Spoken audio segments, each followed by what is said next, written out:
So dear students, welcome again in this lecture room. तो as you know that we are discussing this Monera. तो मेरे ख्याल में हमने कंप्लीट किया, लेकिन इसमें छोटा मोटा एक टॉपिक रहा that is called as mycoplasma. हालांकि जब आपकी NCERT उसमें लास्ट पर दिया गया है, बट ये भी मोनेरा में आता है, हम यहाँ इसको पढ़ेंगे। छोटा मोटा टॉपिक है, तो अगर आपकी NCERT देखेंगे वहाँ पर 3 लाइन्स है ना, 3 लाइन सिर्फ देंगे। तो ये माइकोप्लाज्मा जो है, these are also called as PPLO, पेलिरो, आप ये लिखो पेलिरो न्यूमोनिया लाइक ऑर्गेनिजम्स। तो पेलिरो क्यों कहते हैं हमें? बिकॉज दे इन्फेक्ट लंग्स, है ना। लंग्स को इन्फेक्शन इनका होता है, लंग्स में डिजीज़ के दैट्स कॉल्ड एज न्यूमोनिया काज करते हैं। तो वहाँ से पहले इनको डिस्कवर किया गया, तो पहले इनका नाम दिया गया PPLO। तो ये 2 साइंटिस्ट थे, एक कॉल्ड एज नॉकॉर्ड, दूसरा था रॉक्स, जिन्होंने ये डिस्कवर किए। हालांकि इससे पहले ये लॉइस पास्चर जो था उसने भी इन पर काम किया, लेकिन डिस्कवर तो ये जो 2 साइंटिस्ट थे नॉकॉर्ड एंड रॉक्स, तो इन्होंने इन जो ऑर्गेनिजम्स है डिस्कवर किया है। तो पहले अगर हम देखेंगे इनके फीचर्स, तो मोस्ट इम्पॉर्टेंट फीचर जो इनमें होता है that is they are wallless, यानी cell wall here is absent, यानी सेल वॉल इनमें एब्सेंट होता है। ये तो एग्ज़ाम में आ सकता है क्वेश्चन, चाहे ऑब्जेक्टिव नीट में हो या आपका बोर्ड एग्ज़ाम हो, दोनों में इसका these are wall-less, that is they do not have cell wall, number 1। Number 2, ये तो बैक्टीरिया से छोटे होते हैं। बैक्टीरिया जो है उनका साइज़ जो है बैक्टीरिया के साइज़ से छोटे हैं। अगर आपने देखा होगा फिल्टर पेपर, देखा है फिल्टर पेपर, तो इस फिल्टर पेपर से बैक्टीरिया पास नहीं होते हैं, बट माइकोप्लाज्मा से पास होते हैं। ये उनकी कैरेक्टरिस्टिक है, दे कैन पास थ्रू, आप लिखो they are as small that they can pass through porous filter paper, they can pass through porous filter. तो अगर इनकी सेल ले लेंगे, तो सेल में आउटर कवरिंग जो होती है that is called cell membrane, cell membrane होता है इनमें। तो अंदर इनमें साइटोप्लाज्म होता है, साइटोप्लाज्म होता है इनमें। तो न्यूक्लियस तो होता ही नहीं है इनमें well defined nucleus here it is absent, so that is why they come under prokaryotes. तो सिंपली इनमें सर्कुलर DNA होता है, they contain a circular DNA। तो इसके अलावा इनमें एक सेल ऑर्गेनली होता है, that cell organelle is called as ribosomes, यानी राइबोसोम जो है तो वो इनमें प्रेजेंट। एक बात तो मैं भूल गया, जब मैंने बैक्टीरिया में पढ़ा है राइबोसोम्स, तो राइबोसोम्स में जो ये प्रोकैरियोट्स जो हैं इनमें राइबोसोम्स 70S होते हैं। ये आप नोट पॉइंट कर लो। जो बैक्टीरिया होते हैं या प्रोकैरियोटिक होते हैं, इनमें राइबोसोम जो होता है that is 70S, S for seventy svedbergs unit. तो ये 70S राइबोसोम जो है it is made up of 2 components. हालांकि आपने मेरे ख्याल में सेल में पढ़ा होगा ये। तो यहाँ पर ये 30S इसका स्मॉलर यूनिट होता है और 50S इसका लार्जर यूनिट होता है। तो अगर इनको हम ऐड करेंगे, यहाँ पर ऐड आता है सम आता है 80S, है ना, but they are called as 70S। Why? जब इनकी अल्ट्रा सेंट्रीफ्यूगेशन की गई, अल्ट्रा सेंट्रीफ्यूगेशन, ये जो राइबोसोम्स लिए गए दोनों, मान लो यहाँ पर 70S है, इनका स्मॉलर यूनिट क्या है 30S और लार्जर क्या है 50S। तो दोनों इनको मिक्सअप किया गया। उसके बाद सेंट्रीफ्यूगेशन, आपने देखा होगा जब कोई पेशेंट डॉक्टर के पास जाता है तो उसे कह रहे हो यूरिन एग्जामिनेशन के लिए, तो वो मेडिकल शॉप पर आता है या कोई क्लिनिक पर, तो वहाँ बहुत से छोटे छोटे टेस्ट ट्यूब होते हैं वहाँ पर, उसमें रखता है, फिर उसको घुमाता है ऐसे, है ना, that is called as centrifugation. तो चूँकि ये माइक्रो ऑर्गेनिज्म है, यहाँ तो जैसा टेस्ट ट्यूब नहीं लगा सकते हैं, here it is called as ultra centrifugation. Clear? तो यहाँ पर स्केल मानो होती है, तो इसमें रीडिंग होती है 10, 20, 30, 40, 50, 60, 70। तो जब इनकी सेडिमेंटेशन होती है, सेडिमेंटेशन मीन्स जब ये बॉटम पर बैठते हैं, सेडिमेंट होते हैं, तो इनकी रीडिंग जो आती है दैट इज 70। यानी मान लो, मिसाल देता हूँ मैं यूरिन एग्जामिनेशन की। जब यूरिन एग्जामिनेशन हम करते हैं ना वहाँ पर, तो यूरिन उसमें टेस्ट ट्यूब में डालते हैं, फिर उसको वो अपैरेटस लेते हैं, तो वो या मैनुअली घुमाता है या इलेक्ट्रिकल वे पर घुमाता है इसको। तो घुमाने के बाद थोड़ा इनको वक्फा लेता है, तो उसमें क्या होती है, सेडिमेंटेशन। इसमें सेडिमेंटेशन होती है, बॉटम पर बैठते हैं, सेडिमेंट होते हैं। तो अगर कोई इसमें लाइट सब्सटेंस हो वो ऊपर आएगा, ठीक है, तो इसमें नीचे जो सेडिमेंट होगा तो इसकी रीडिंग जो आती है दैट इज 70s। क्लियर? तो ये जो है माइकोप्लाज्मा, इनमें 70s राइबोसोम होता है। ये सारे के सारे प्रोकैरियोट्स में 70s होता है। एक तो 2 ऑर्गनली है, one is called as chloroplast. कभी कभी आपसे कोई पूछ सकता है आपसे, 2 सेल ऑर्गनली है सेल में, one is mitochondria, second is called as chloroplast. तो इनमें भी राइबोसोम्स होते हैं बट 70s। आप ही लिखो, in chloroplast as well as in mitochondria 70s ribosomes are present. In mitochondria and chloroplast 70s ribosomes are present.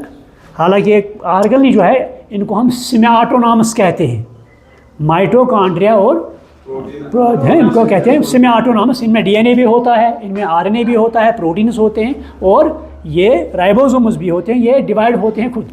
So it is why are called as semiautonomous. तो इनमें भी 70s राइबोसोम होते हैं। तो ये माइकोप्लाज्मा जो होते हैं, ये तो mostly they cause disease, they are pathogenic in nature. आप लिखो, they are pathogenic in nature. They cause disease both in plants as well as in animals. तो साइज इनका होता है 1 माइक्रोमीटर इनका साइज होता है। बैक्टीरिया से छोटा होता है इनका साइज। तो ये छोटा सा टॉपिक था इसमें, इसलिए मैंने समझा कि थोड़ा बहुत मैं इसके मुताबिक कहूँ। तो ये आप लिख सकते हैं, अगर एग्ज़ाम में आएगा ये क्वेश्चन तो it will be very small, that में 2 मार्क क्वेश्चन आएगा। हालांकि ऑब्जेक्टिव आ सकते हैं इसमें 1-2। एक तो मैंने कहा वाललेस है, ये स्मॉल इन साइज है, they can pass through filter paper. ठीक है, so this are called as mycoplasma और PPLO ऑर्गेनिजम्स।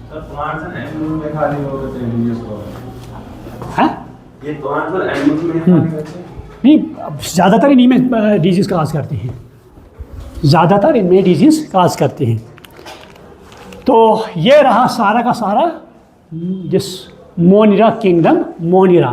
तो अब हम इसको ये जो सेकंड ले लेंगे यहाँ पर, किंगडम प्रोटिस्टा। Kingdom protista.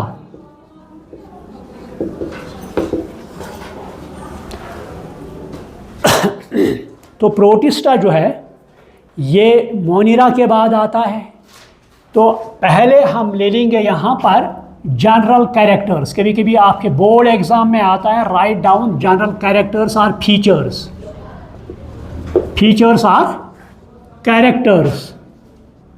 कभी कभी आपके बोर्ड में एग्जाम में आ सकता है क्वेश्चन, 5 नंबर का भी आ सकता है, 3 नंबर की भी आ सकता है। पहले हम यही ले लेंगे, general characters of kingdom protista. तो पहला कैरेक्टर ले लेंगे हम यहाँ पर, all are unicellular.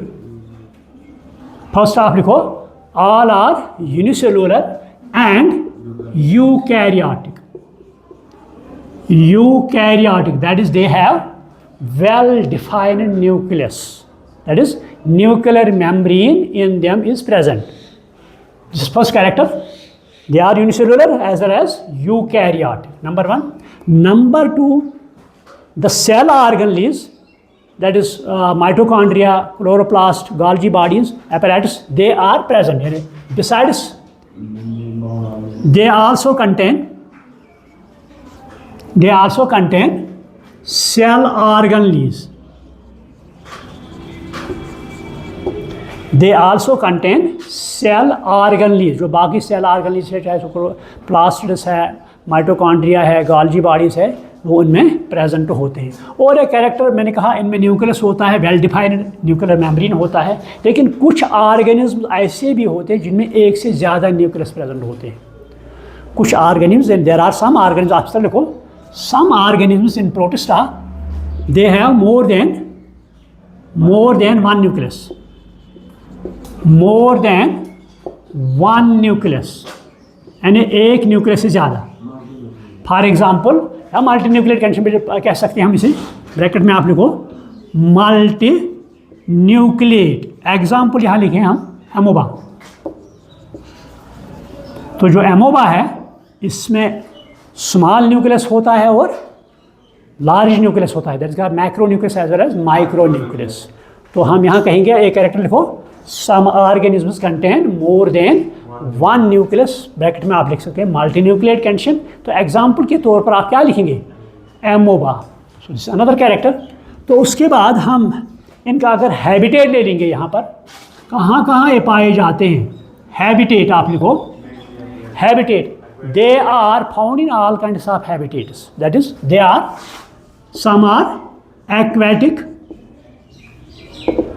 some are aquatic, some are terrestrial. तो जो एक्वेटिक है इसमें कुछ फ्रेश वाटर में पाए जाते हैं, कुछ मैरीन वाटर में पाए. आप इनको, some are found in fresh water, some are in fresh water, some are in marine water या salt water.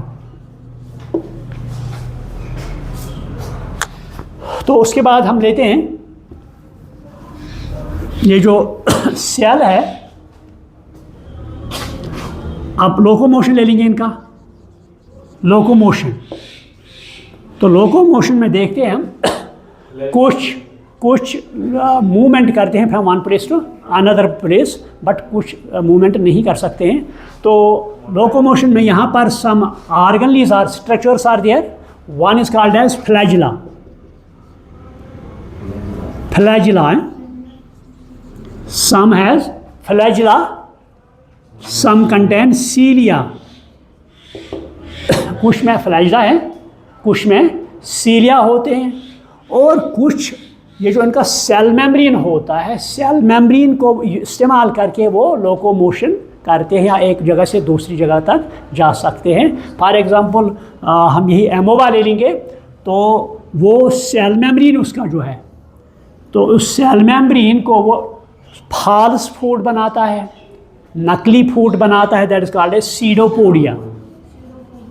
Pseudopodia, pseudo means false, podia means feed. तो यहाँ पर किस तरह होता है, इसमें मान लो ये एमोबा है, तो इसमें एक मूवमेंट होता है साइटोप्लाज्म का, उसको हम साइक्लोसिस कहते हैं. आप ये लिखो, movement of cytoplasm is called as cyclosis. Cyclosis, ये जो साइटोप्लाज्म है ना इसमें, तो ये मूवमेंट दिखाता है, उस मूवमेंट को हम क्या कहते हैं, साइक्लोसिस. तो साइक्लोसिस की वजह से ये जो सेल मेम्ब्रेन है यहाँ पर, ये आगे की तरफ एक्सटेंड होता है और एक नकली फुट बनाता है. That is called as pseudopodia. That is called as pseudopodia, जिसकी वजह से ये आगे अपना लोकोमोशन या मूवमेंट करता है from one place to another place. So not sure हम कहेंगे, कुछ they move with the help of flagella, some with the help of cilia, some with the help of.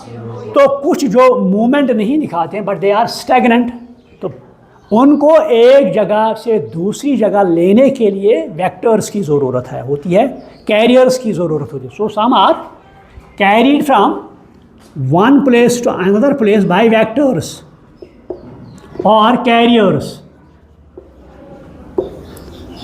जो फॉर एग्जांपल जो parasitic होते हैं, they are parasitic. आप लिखो, they are parasitic. वो पैरासिटिक होते हैं. तो पैरासाइट जानते हो क्या होता है, what is parasite?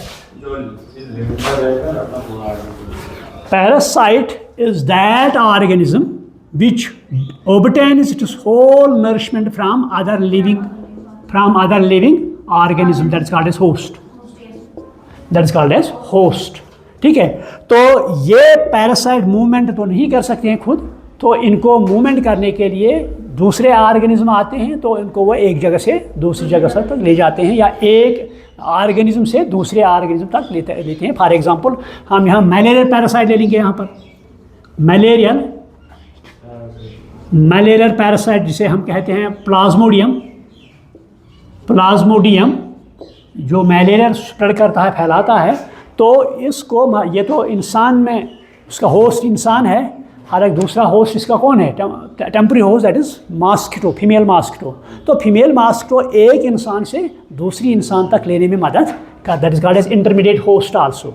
So that is we can say some are taken from one organism to another organism with the help of carriers और वेक्टर्स। तो इस तरह से ये लोकोमोशन करते हैं। तो उसके बाद हम इनमें न्यूट्रिशन की बात करेंगे। न्यूट्रिशन यानी कैसे ये फूड मटेरियल हासिल करते हैं। तो न्यूट्रिशन के एतबार से यहाँ पर हम देखते हैं कुछ इनमें फोटोसिंथेटिक होते हैं, या हम ऑटोट्रॉपिक हम कहेंगे, या फोटोसिंथेटिक। सम आर फोटोसिंथेटिक,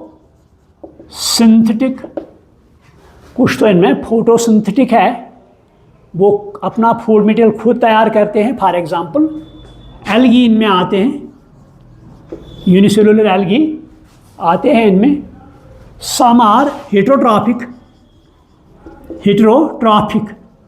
तो हेटेरोट्रॉपिक जो है ये अपना फूड मटेरियल खुद तैयार नहीं करते हैं बल्कि दूसरे से हासिल करते हैं। तो here they are of two types, one is called as saprophytic,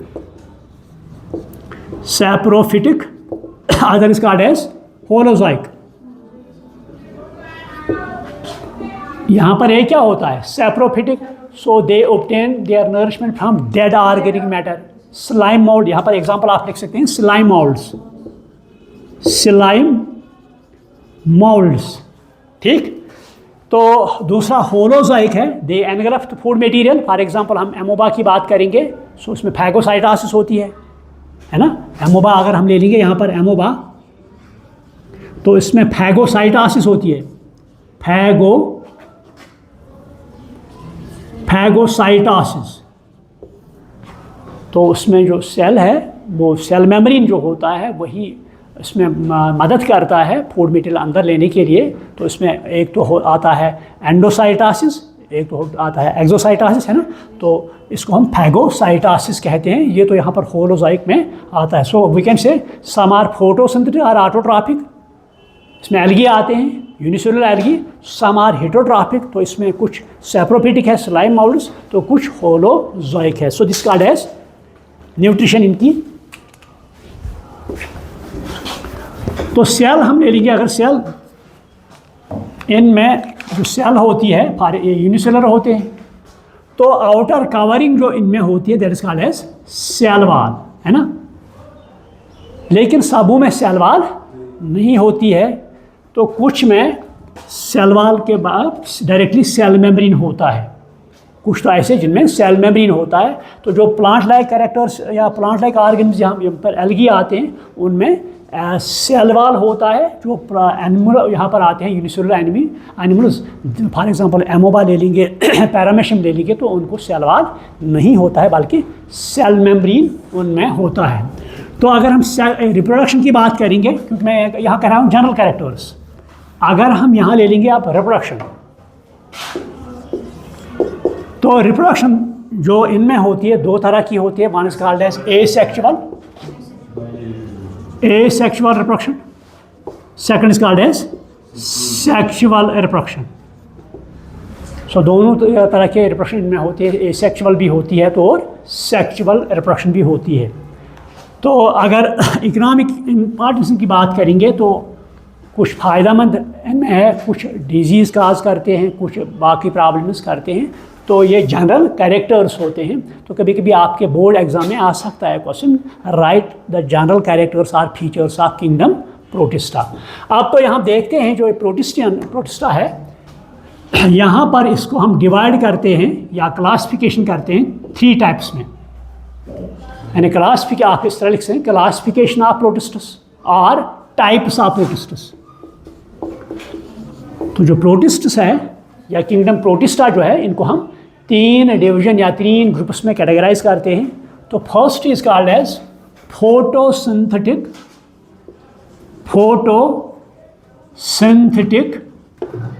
प्रोटिस्टस। One is called as photosynthetic protistous.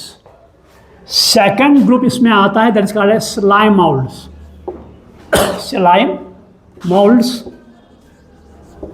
Third इसमें आता है, that is called as protozoan या protistian protozoans. They are called as protistian protozoans. First is called as photosynthetic protistus, second is called as slime molds, the third is called as protistian protozoans, यानी first animals जो आते हैं, first former animals जो आते, proto means first, zoon means animal, first animal जो है इनमें they are called as protistian protozoans. तो अब हम एक एक करके ले लेंगे, एक्सप्लेन इनको करेंगे एक एक करके। पहले हम ले लेंगे क्या, photosynthetic protistus. The first is called as photosynthetic protistus. तो जो है फोटोसिंथेटिक, इनको नाम ही इसलिए दिया गया है कि they have capability to carry photosynthesis और मेक फूड मटेरियल। क्लियर, इसीलिए उनको हम क्या कहते हैं। तो इनमें क्लोरोप्लास्ट होता है, दे कंटेन क्लोरोप्लास्ट। जिस तरह हायर ऑर्गेनिज्म प्लांट्स में होता है क्लोरोप्लास्ट, इसी तरह इनमें भी होता है। तो इनमें फोटोसिंथेसिस होती है। तो ये फोटोसिंथेटिक प्रोटिस्टस जो है, इनको हम 3 ग्रुप्स में क्लासीफाई करते हैं। द फोटोसिंथेटिक प्रोटिस्टस जो है, ये इनको हम 3 ग्रुप्स में क्लासीफाई करते हैं। One is called as diatoms. First group is called as diatoms. Second is called as dinoflagellatus.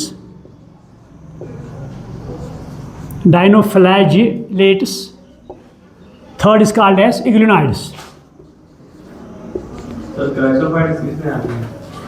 मैं अभी आप उसी पर आता हूँ, ठीक है। First is called as diatoms, second is called as, फिलहाल मैं इनके भी जनरल कैरेक्टर्स बताऊँ, उसके बाद हम एक एक करके आएंगे। जो आपने कहा क्राइसोफाइटस, उस पर आएंगे। तो कभी कभी ये भी क्वेश्चन आता है एग्जाम में, write down the characters of photosynthetic protists. तो पहले क्या लिखेंगे, दे आर फोटोसिंथेटिक, या आप लिखो कैरेक्टर्स पे, यहाँ पर कैरेक्टर्स ऑफ फोटोसिंथेटिक प्रोटिस्टस, ये लिखो आप, कैरेक्टर्स ऑफ फोटोसिंथेटिक प्रोटिस्टस। पहला कैरेक्टर हम ले लेंगे, these are unicellular eukaryotic and photosynthetic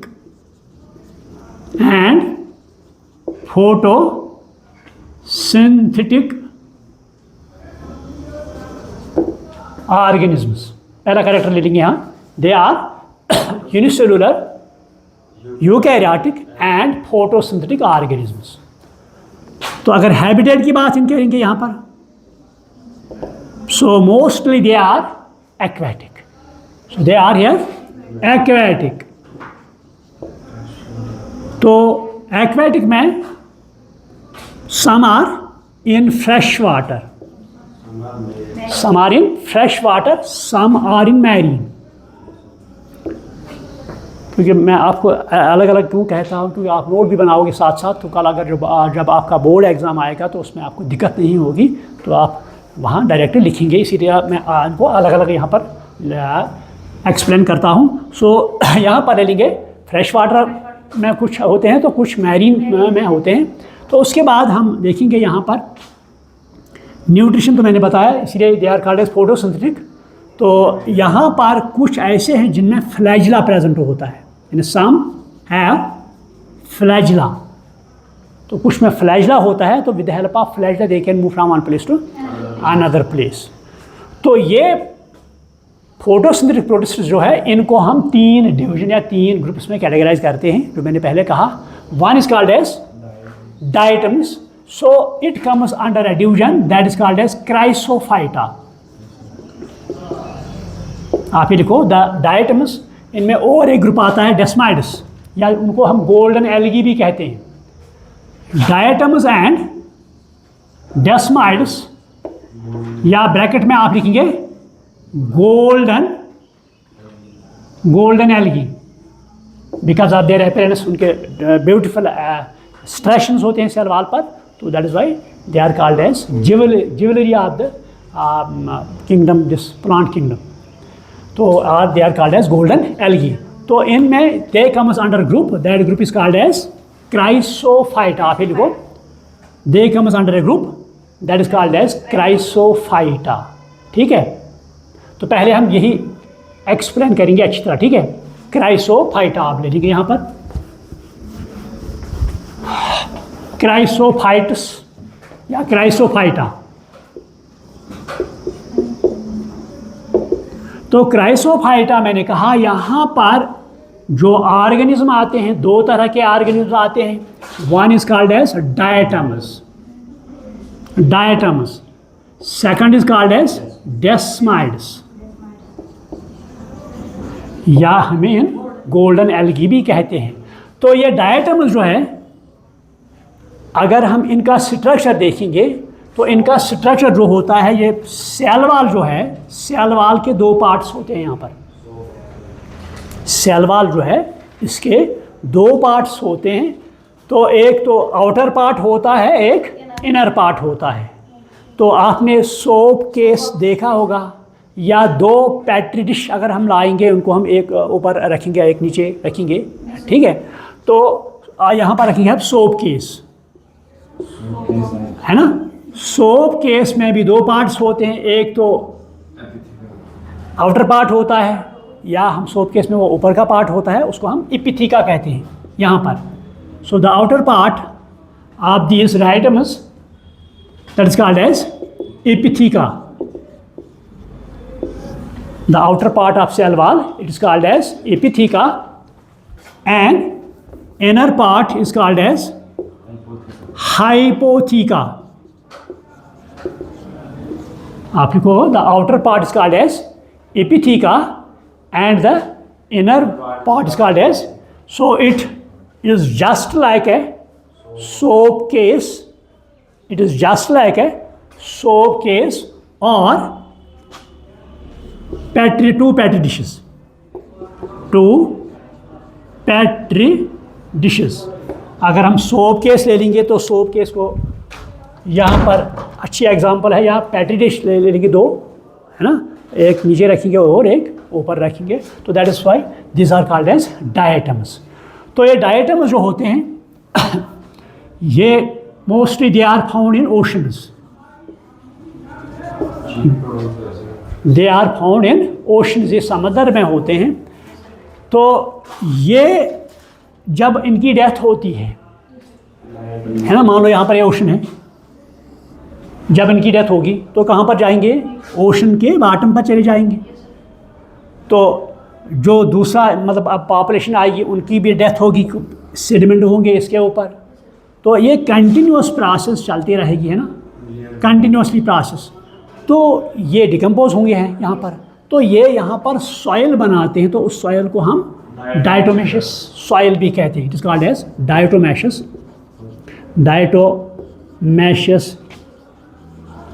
soil भी कहे या अर्थ हम कहेंगे, क्योंकि कैलिफोर्निया में जो ओशन है वहाँ पर इनका इतना बड़ा चट्टान बना हुआ है, बहुत ही बड़ा चट्टान हुआ है. तो ये जो डायटोमेशियस अर्थ है, it is very important. It is very important. It has a number of uses. आप ही लिखो the diatomaceous earth is used for various purposes. Number 1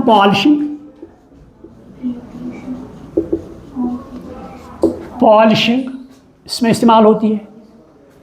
number 2 जो सिरपस है ना, सिरपस या फिल्ट्रेशन ऑफ ऑयल, आप ये देखो filtration of oil and syrup, इसमें भी ये इस्तेमाल होते हैं। तो ये इसमें और एक कैरेक्टर है, ये अगर हम इनके ब्रिक्स बनाएंगे तो दैट बिकम्स साउंड प्रूफ। अगर उनका हम दीवार बनाएंगे इट बिकम्स साउंड प्रूफ, तो वहाँ पर ये इस्तेमाल करते हैं। अगर हम चाहेंगे, हमें ज़रूरत है साउंड प्रूफ कमरा हमें चाहे, तो इनके ब्रिक्स बनाएंगे, तो उनका बिल्डिंग बनाएंगे, तो that will be sound proof. यहाँ पर भी हम इनका इस्तेमाल, हालांकि आपकी एनसीईआरटी में शायद मेरे ख्याल में ये यूज़ तो नहीं है। वहाँ पर क्या है, एक तो पॉलिशिंग है, एक तो फिल्ट्रेशन ऑफ ऑयल एंड सिर्फ, शायद यही है उसमें। तो बाकी इसका और, या इनको हम एक्सप्लोजिव मटेरियल में भी इस्तेमाल कर सकते हैं। तो ये डायटम्स जो होते हैं ये रिप्रोड्यूस करते हैं both sexually as well as asexually.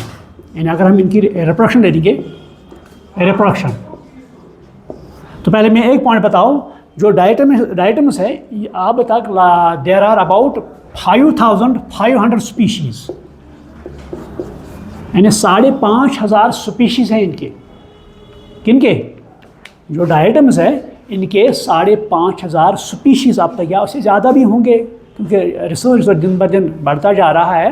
तो जो बुक्स में तादाद दिया गया है दैट इज़ 5500 स्पीशीज़, या हम 5500 स्पीशीज़ हम कहेंगे। तो रिप्रोडक्शन में यहाँ पर सॉफ्ट होती है, मतलब जब हम अगर ले लेंगे, जब इनमें सेडिमेंटेशन होगी, तो सेडिमेंटेशन इस तरह, मतलब रॉक्स क्यों हार्ड होते हैं? रॉक्स है ना, वो हार्ड होते हैं। क्यों हार्ड होते हैं? जब पहले बनते हैं वो बहुत ही सॉफ्ट होते हैं, तो जब इसकी सेडिमेंटेशन होती है, सेडिमेंटेशन वहाँ पर बहुत ही प्रेशर होता है, कंप्रेशन होती है, दैट बिकम्स हार्ड। तो same is the case with here in this case, ठीक है। तो यहाँ पर आप रिप्रोडक्शन ले लेंगे इनकी, तो they reproduce both sexually as well as asexually. अगर इनमें एसेक्सुअल रिप्रोडक्शन कंटिन्यूस चलता जाएगा तो उनका साइज डिक्रीज ख़त्म हो जाएंगे। यानी अगर इनमें क्या एसेक्सुअल रिप्रोडक्शन होगी ना, तो साइज डिक्रीज हो जाएगा। तो तभी तो इस साइज़ को कंट्रोल करने के लिए, मेंटेन करने के लिए, रेगुलेट करने के लिए फिर सेक्सुअल रिप्रोडक्शन इनमें होती है, ठीक है। तो गैमेट्स आर फॉर्मड। तो हियर फ्यूजन ऑफ, आप लिखो, one is called as fusion of cells, जहाँ आप लिखेंगे गैमेट्स। सो दो स्टेप्स यहाँ पर होते हैं, one is called as karyogamy and other is called as fusion of gametes. पहले गैमेट्स बनते हैं, तो गैमेट्स बनने के बाद ये फ्यूज होते हैं, ठीक है, that is called as karyogamy. वो तो प्लाज्मोगैमी, हाँ वो भी, लेकिन मैं यहाँ कह रहा हूँ कि इनमें दो स्टेप्स होते हैं, one is called as fusion, या हम कहेंगे जो सेल्स बनते हैं यहाँ पर, गैमेट्स बनते हैं, उसके बाद उनका फ्यूजन होता है, that is called as karyogamy. तो उसके बाद ये नए ऑर्गेनिज्म बनाते हैं। So these are called as chrysophytes. तो उसके बाद आता है second, that is called as dinoflagellates. Second type है यहाँ पर, that is called as dinoflagellates. Dinoflagellates, अगर ये टर्म हम ले लेंगे यहाँ पर, डाई मीन्स टू, फ्लैजिला यानी ये वो ऑर्गेनिज्म होते हैं जिनमें दो फ्लैजिला होते हैं। आप ये देखो यहाँ पर, दीज आर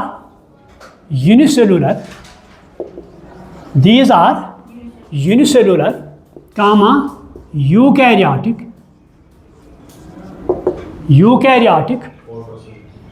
कामा फोटोसिंथेटिक।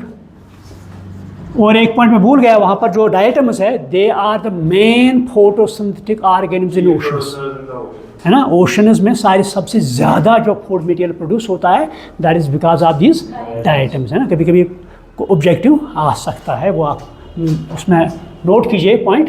तो they are photosynthetic and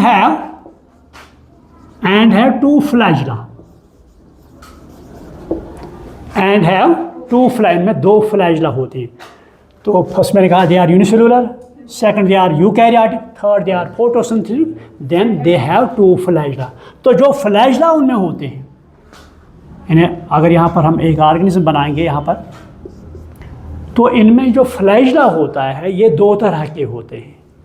one is present on this हम कहेंगे ट्रांसवर्स ग्रूव में इस तरह, other is in longitudinal groove.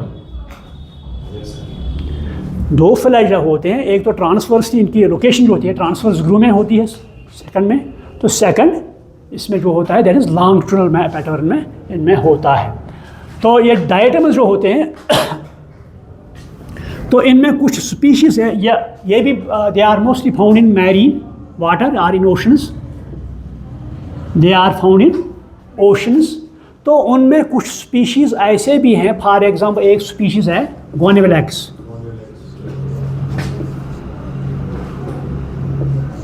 गोनेवलेक्स है,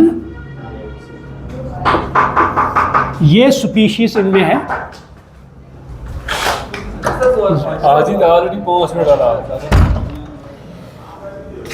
ये जो गोनेवलेक्स होता है ये फास्ट डिवीजन में होता है, तो इसका कलर ये प्रोड्यूस करता है दैट इज रेड पिगमेंट। तो जब ये डिवीजन करता है, फास्ट डिवीजन करता है, तो ये बहुत ओशन का बहुत एरिया कवर करता है। आप समझ में आती है बात? मान लो ये ओशन है, तो ओशन में बहुत एरिया ये कवर करता है, क्योंकि रेड कलर प्रोड्यूस जब करता है तो इसका पॉपुलेशन जब इंक्रीज होती है तो ओशन का बहुत बड़ा एरिया का, तो that is called as red tide, that is called as red tide. So कभी कभी क्वेश्चन आ सकता है आपके, what is a red tide, या which organism is responsible for the formation of red tide. Clear? ये ऑब्जेक्टिव भी आ सकता है और एक्सप्लेनेशन का भी क्वेश्चन आ सकता है। तो कुछ स्पीशीज़ इनमें ऐसे हैं दे आर पॉइजनस। आप लिखो, some species are poisonous, they are very much poisonous। तो वो इस वाटर में पॉइजन सब्सटेंस प्रोड्यूस करते हैं, तो दे किल फिश या aquatic life, they kill fish also as well as snails या small other organisms. So they are poisonous in nature, वो किल करते हैं उनको। तो I think class is over, तो कल इसको कैरी करेंगे, ठीक है? तो तब तक any question, any confusion? So thank you.